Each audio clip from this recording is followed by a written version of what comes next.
But why aren't you motivated to protest about the persecuted church? Why are you so silent? Does it mean that I want to make Muslims second class? No, right, exactly. So what I'm trying to do is not reduce the status of Muslims, I'm trying to elevate the status of Christian Jews in Muslim countries, right? And I am happy to condemn people who preach hatred against Muslims just because they're Muslim. Do you want to be treated like a second-class citizen? Right, then you're following Jesus' teachings, because that's what Jesus taught.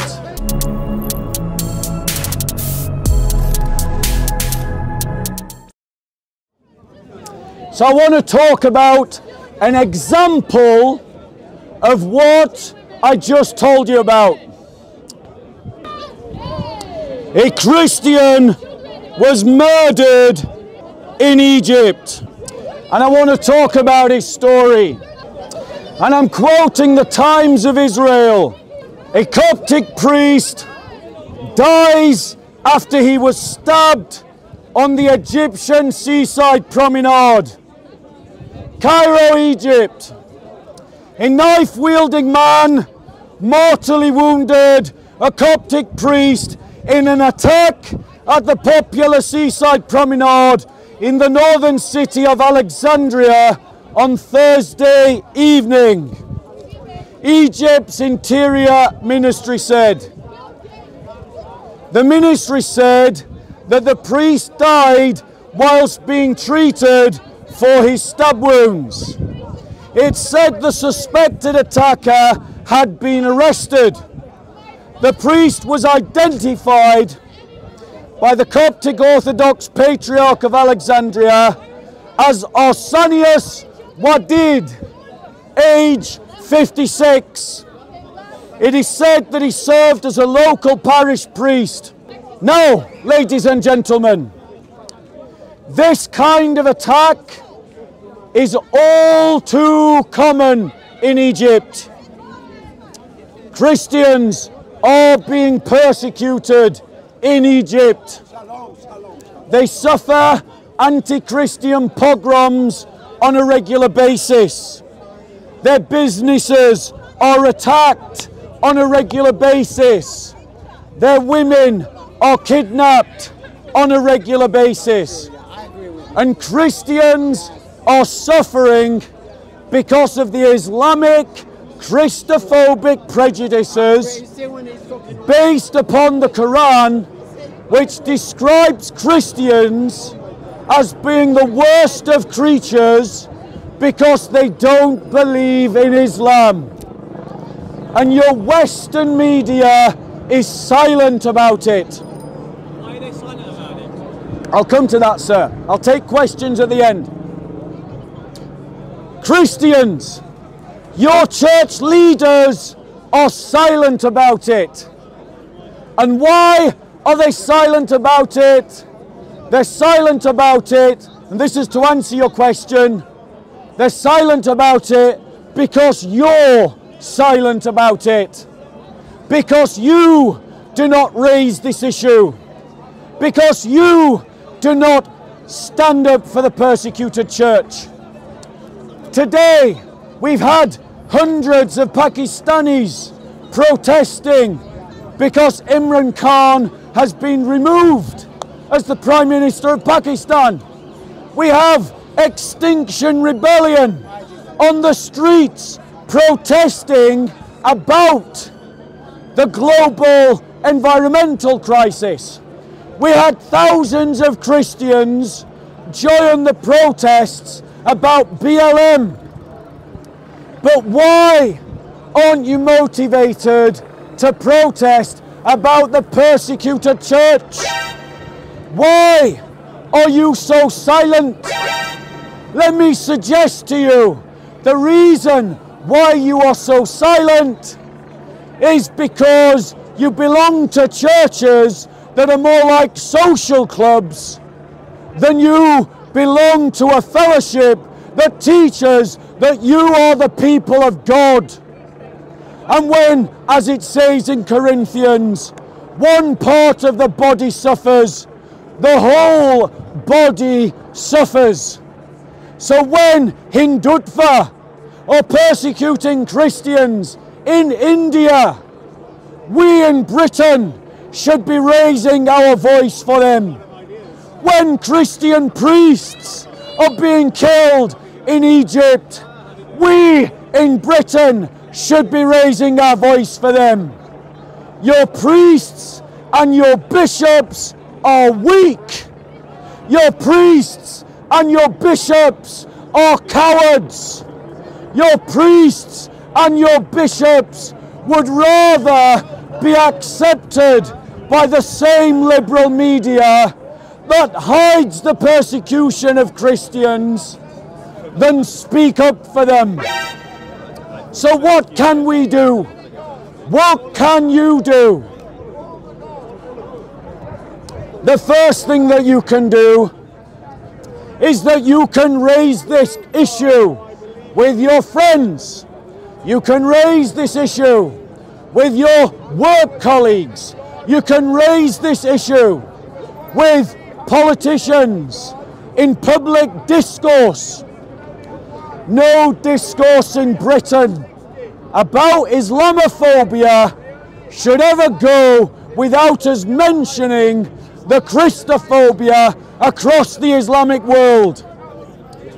You should raise this issue in your churches, and you should seek to radicalize your churches so that they stand in solidarity with persecuted Christians around the world. And what does that look like? It means going out onto the streets and protesting, networking with other Christians who feel the same, and being political activists for the persecuted church. There are many Christian organizations that are doing great work for the persecuted church. Barnabas Fund, Christian Solidarity Worldwide, Open Doors, Release International, Voice of the Martyrs. All of these Christians help the persecuted church. But I want to suggest to you that their approach is like putting a plaster on a gaping wound. We are not ambitious enough. We should seek an independent Christian country in the Middle East where Christians can be safe. We should seek an autonomous state in India where Christians can be safe. We should seek an independent Christian state from Burma where Christians can be safe. Elevate your discourse, brothers and sisters. Elevate your ambition for the persecuted church. Stop simply accepting that this is the way we've always done it and we can't do anything else. Organize yourselves into networks away from the center of your fellowships. Even if your cowardly religious leaders daren't fight with you for the persecuted Christian. Radicalize yourselves for the persecuted church and stand in solidarity with them. Any questions before I move on to my next topic? Any questions? I'm Levin, by the way. Nice to meet you. Nice to meet you. I just had like a small question. Because do you think like everyone is equal? So, the question is, do I think everyone is equal? As a Christian, I can say absolutely. The Bible in the Old Testament instructs us to treat the foreigner like the native born, which means that under law, I believe that you should be treated the same as me. Furthermore, as a Christian, I believe that we are made in the image of God. Regardless of our religion, regardless of our creed, regardless of the colour of our skin. We are all made in God's image, and that was given to you by God himself, and so your religion can neither add to it nor take away. Which means that when I see you, brother, I have to treat you as my equal. But by contrast, under Islamic law, I am not an equal. Now, do you agree with me that I can oppose a system of laws that would turn me into a second-class citizen? Like, I think, like, especially in like Islamic countries, like there's a lot of like Christophobia, so people are hating on Christians and stuff. But the thing I like miss in like every debate, like if it's like Islamophobia or Christophobia, like it doesn't matter. That there's like no, it's only the extreme. So it's either like, yeah, we as Christians are like ranked as second-class citizens in, for example, Islamic countries, or the other way around. So Muslim people are like, oh, we are treated as second-class citizens. But there's no like coming together, like making bridges, and that's the thing that I miss, because I hear you preaching like, oh yeah, for people in like Muslim Islamic countries, people are like treated as second-class citizens, and I agree with that. Are you a Christian, bro? No, to be honest, I'm like, I don't know, like. Okay, so let me just. Can I finish? Yeah. And the things like I hear you preaching about like Christian people who are being oppressed in like Islamic countries, and I agree there should be like attention to that. But the thing is like, I think you should be preaching for all people who are like. So allow me to address this point. So guys, you're going to have to move in if you can't hear us, okay? Yeah. And feel free to move in. Don't worry. Like COVID's over officially. You're all going to be safe, and I'm sure everyone here had a bath. So move in. Don't be shy if you can't hear. Okay? So let's get this straight. Christianity teaches that all people are equals under the law and in dignity. Yeah. Okay? Islamic law, by the people that are handing out little pamphlets like that one in this country, teach that I should be made a second-class citizen. That's what Islamic law teaches. Now, one second, let me finish. Now, it is not wrong of me, nor does it contradict your thesis, for me to oppose those teachings. If a system of law wants to treat me as a second-class citizen, it is a right thing that I oppose that teaching. That I oppose it because love demands that I do so. When my brothers and sisters, like the Coptic priest that was murdered in Egypt 2 days ago, when I oppose the teachings that led to his murder, I am doing a good thing. Would you agree? Right, brilliant. So we've agreed that it is a good thing to oppose Islamic teaching. Now, that means, what do I want? Does it mean that I want to make Muslims second class? No, right, exactly. So what I'm trying to do is not reduce the status as Muslims, I'm trying to elevate the status of Christian Jews in Muslim countries. Now that's a good thing, is it not? Yeah. Right, so those of you who disagree with the idea of treating people as second class because they have a different religion, or second class because they have a different colour of skin, should oppose Islamic teaching, and you should have no shame in doing that. But on what basis can you do it? You can't do it from some relativistic nonsense that says every religion's the same, because clearly they're not. You have to argue from some principles, and Christianity gives those principles that you're looking for. You're looking for equality. Yeah. Christianity teaches that equality. Yeah, that could be, but I think like you're generalizing a bit, like about Islamic teaching. You think it's a generalization? Yeah. Right, one second, hold on one second, because you're conflating two categories. I have not said all Muslims follow Islamic teaching. I haven't mentioned what Muslims do, because there are good Muslims who ignore Islamic teaching, and there are bad Muslims who follow Islamic teaching. I am talking about Islamic teachings.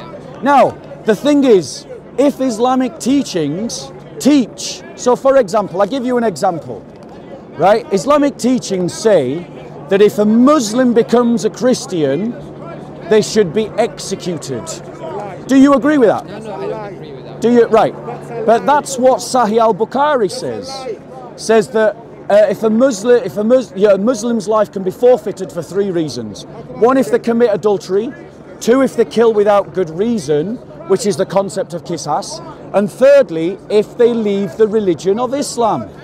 Now, I am defending the rights of Christians who want to leave Islam. Will you join me in that? Yeah. Brilliant. I think that's like a good cause, but the thing that I wanted to say is that I believe that nowadays there are like double standards. Like for instance, also for like your preachings, I totally agree. But on the other side is I believe that like the media just wants to create a certain picture of like what's good or wrong. Because for instance, now with the Russia-Ukraine conflict, like Putin is portrayed as like a bad guy, and I think like in a sense it's really bad what he's doing. Like invading countries should like not be. Don't be an option. Yeah. But the thing is, for instance, when the United States of America invaded like the Middle East, and I believe that's when like the destabilization of the Middle East started. They killed over 1 million civilians, and I think there are okay. no sanctions So hold on 1 second, because I don't want you to think that I'm some media lapdog. No. Oh, 1 second. I totally agree. The media always focus our attention on something and then ignores something else. It does it all the time. So I'm completely agree with you. Don't trust the BBC. Don't trust The Guardian. Don't trust CNN. Don't trust Fox News. Don't trust Russia Today. Don't trust the media. The media come at every story with their own agenda.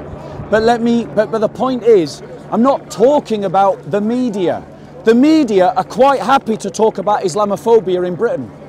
But they never talk about Christophobia in Pakistan. Yeah, I agree. They never talk about the fact that Christians in Pakistan are second-class citizens and are treated as second-class citizens, made to wash the streets, clean the sewers, and be the serfs and servants of people, and can be regularly accused of blasphemy with no proof, and then suffer anti-Christian pogroms. And the thing is, you've been conditioned to think we've got to try and look at everything fairly, and that's good. I'm not saying that's a bad thing, but the point is you should also be willing to go with the evidence.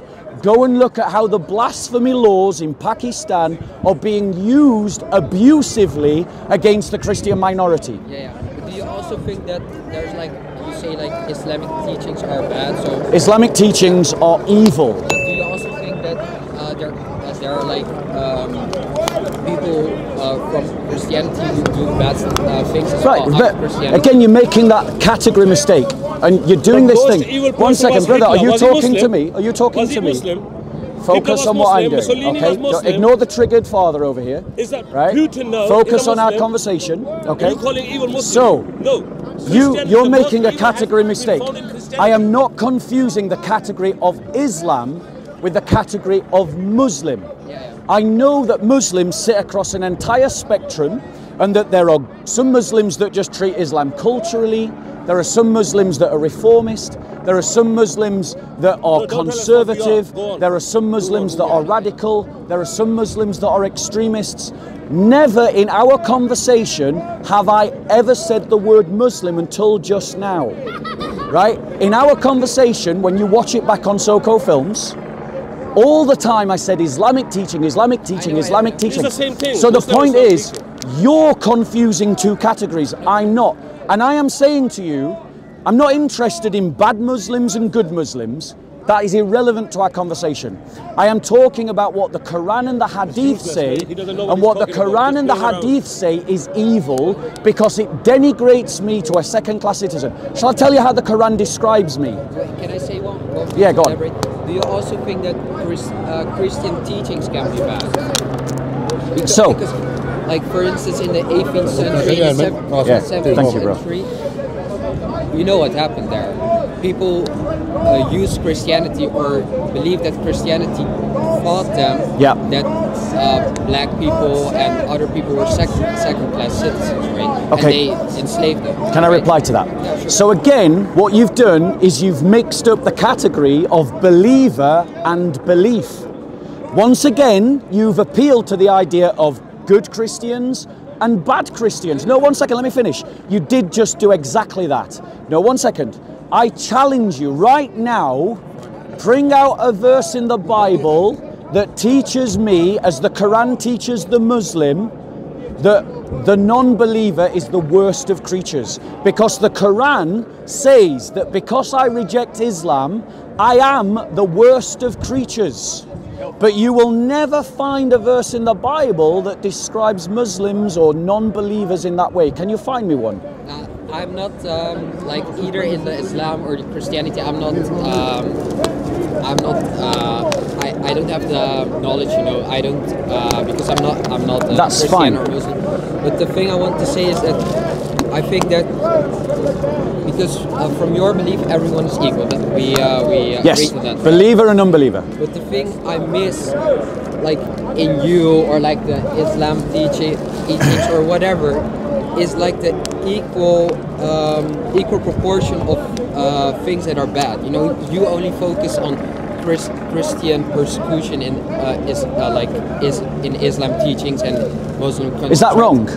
I'm not saying that is wrong, but Okay. I don't hear you about like that there are daily 25,000 people dying because of starvation. Bro, you don't know me, so you don't know what I say or what I do. How many Visoko films have you watched?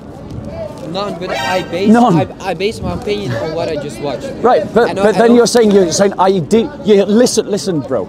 Listen to your own logic. You listen to me talk once about one subject, and then you've gone, I've never heard you say. How can you argue that point when you've only listened to one conversation? That's true, but I don't think you've done that. Like, to be honest. Right, hold on one, bro. Because you're. Okay, can you show me a video where you come up for people who were like dying from malnutrition or Muslims Yes, who are oppressed? yes. Okay. There are loads of videos on Soko Films where I talk about the responsibility of Christians to the poor. There's loads of them. Okay, You just have to watch Soko Films and you'll see them. But my point to you is that what you're trying to do is you're trying to diminish one just cause by pointing to another just cause. Now I'm not arguing. One second, let me reply. I am not saying that it is wrong to talk about other issues of justice. Well, if you want to talk about poverty, bro, I'll stand right next to you and say amen, amen, amen. But my point to you, as a man of goodwill, should you not be standing with the Christian as they oppose Sharia law that would turn them into second-class citizens? I'm against all evil. So now answer my question. Yeah. So but I'm also against Muslims who are oppressed, or racism, or other major issues. But I think that nowadays they're just double standards. Like, for instance, we don't hear any media or most media talk about the issues that you talking about. I know, you're absolutely right. When was the last time you heard about persecuted Christians in the Islamic world? Not at all. Do you know it happens every day? Yeah, I know. Did you know that this year 30,000 Christians have been killed in Nigeria? No, I don't. By Muslim militants? No. Would you describe that as ethnic cleansing, ethnic religious cleansing? Where did you find this? Yeah. Where did you find this? So you've got to you get this. You get this kind of abusive behaviour by Muslims in the park. You just have to ignore them. You just have to ignore them. So my point to you, bro, is don't dilute a just cause. Don't dilute a just cause. Focus on me. If you want to talk to him, feel free to go away and talk to him. But right now, focus on our conversation, because the Da'i thugs like this one, don't want Christians to talk about persecuted Christians. So when we talk about it, this is their behaviour all the time. I don't know why I'm pointing at you. You're absolutely right. I'm so sorry. I didn't mean to point at you, and you're absolutely right to call me out on that. I apologise. Yeah, no, I've apologised. And I've apologised. I've apologised on camera. So this kind of Islamic thug who wants to diminish the persecuted Christians, yeah, I challenge you to go away and do your own research. I'm asking you. You are the Like one who said it. the last thing I want to talk about is like a little anecdote. Yeah. Because my dad was like originally like he was a progressive Muslim. So Yeah. in the like Islam you have like different kinds of teachings, and he was from making the things up. I don't know if you know it, the Alevitism, like the Where is the Alevitism. source? I'm asking for the for source. instance, people are also women and men are. No, he's the one who claims. He needs to come to the source. Are If you say dancing if I say something, then if you with ask each me, other, like Yeah. while they're preaching, for Yeah. instance, they dancing with music, and I think that's a The good one thing, that's who progressive. claims But they were living in the south of Turkey Yeah. with like Your Armenians, father tried to Christians, kill me. Jews, and we're all good. But then find it yourself. one day, like the Turkish government placed a lot of like right-wing nationalists and like extremist Muslims. Yeah. Steal my car. And then one day they attacked the whole village because he was like a progressive Muslim. Yeah, They attacked him, and like there was also an have the right ethnic cleansing. Yeah. And I condemn that. Yeah. So there you've just heard me condemn Muslim on Muslim violence. Yeah. Right? I condemn it. He also So condemned Christian or Muslim violence. give me an example of that. Jesus Christ, Joshua never come to condemn, come to see. For example, and like save that which was lost. in the during the enslavement, that was not Muslim. Right, firstly, again, and I want you to really register this. Because you're consistently looking at good Muslims and bad Muslims and good Christians and bad Christians. And I'm saying to you, I'm not interested in that conversation. Well, let me finish. This is my final word to you. My argument is not based on good Muslims and bad Muslims or good Christians and bad Christians. My argument is based on the teachings of the religion. Right, so let me finish. If you're going to judge Christianity, you need to judge it based upon the teachings of Jesus Christ. If you're going to judge Islam, you have to base it on the teachings of the Quran and the Hadiths. And I would ask you to look at words like dhimmi and like janissary, and go and look up how Christians were treated under Islamic law and see if there's Islamic teachings that justify that. Then by contrast, look at how Jesus teaches. He says this, that you treat one another as you want to be treated. So do you want to be treated like a second-class citizen? Right, then that means, then you're following Jesus' teachings, because that's what Jesus taught.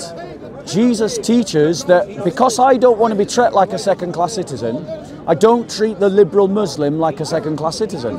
I don't treat the atheist like a second-class citizen. That's what Jesus' teachings is.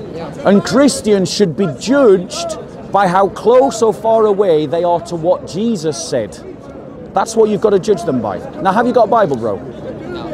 I'd like to give you one. Now, sadly, the only Bibles that I've got at the moment are King James Bibles. Okay. These are Old English Bibles. Okay. So you may occasionally, you're going to find a word that'll go like, what the hell's that word? Like, because it's old-fashioned. So just Google it and you'll find a modern equivalent. That's my gift for you. It's a really nice conversation. Thank you so much. Yeah, thank you. I only want to say is because there's like a certain Islamophobia going on. That's right. What about Christophobia? No. Can you like answer my question? There's like a certain Islamophobia. There are Islamophobia, definitely. Yeah. I heard someone, when I was talking about the fact that I've dated Muslims, I heard some ethno-nationalists, I suspect, call me a traitor. Now, I would describe that as Islamophobia, right? And I am happy to condemn people who preach hatred against Muslims just because they're Muslim. Or because they have a different colour skin to mine. And because of that, I'm like, I don't live here, I live in the Netherlands. And because of this, I'm like treated as a second class citizen. It's not all the time, but for instance, when I apply for a job, and for instance, they just like, they qualify me because of my name or my looks. Right. They don't like... Well, I didn't do that here. Yeah, I know, but do you understand like... You just heard me literally say, and I'll say it again for the camera, I condemn people who hate on Muslims just because they're Muslims. Yeah. But let's be clear, I think that any decent human being should oppose any Muslim who seeks to impose Sharia law. So if any Muslim, as many Muslims in this park do, seek to bring Sharia law to any country, including to Mecca itself, those Muslims should be opposed. And if you oppose good Muslims who are following Islamic teaching, you're a good person. Yeah, the thing, I just oppose everyone who's doing bad. So it doesn't matter if they're Muslim, Christian, non-believer. But that's Jesus' teaching, bro. Go and look it up. It's called the Golden Rule. Jesus said, love your neighbor as you love yourself. Yeah, I know, like, do unto others as you would have them done unto you. That's Jesus' teaching. I know a lot of moral codes are coming from religion. Well, I'm saying they're not just coming from any religion. They're coming from Jesus' religion, and that's the religion I invite you to follow. Have a read of that. If you've got any questions, other than the English, which you can Google yourself, and you're going to find old words in that one, but any kind of questions about the Christian faith, feel free to come and talk to me again. It was a real pleasure talking to you. SOCO Films, S-O-C-O Films. All right, you look after yourself. All right, God bless. Take care.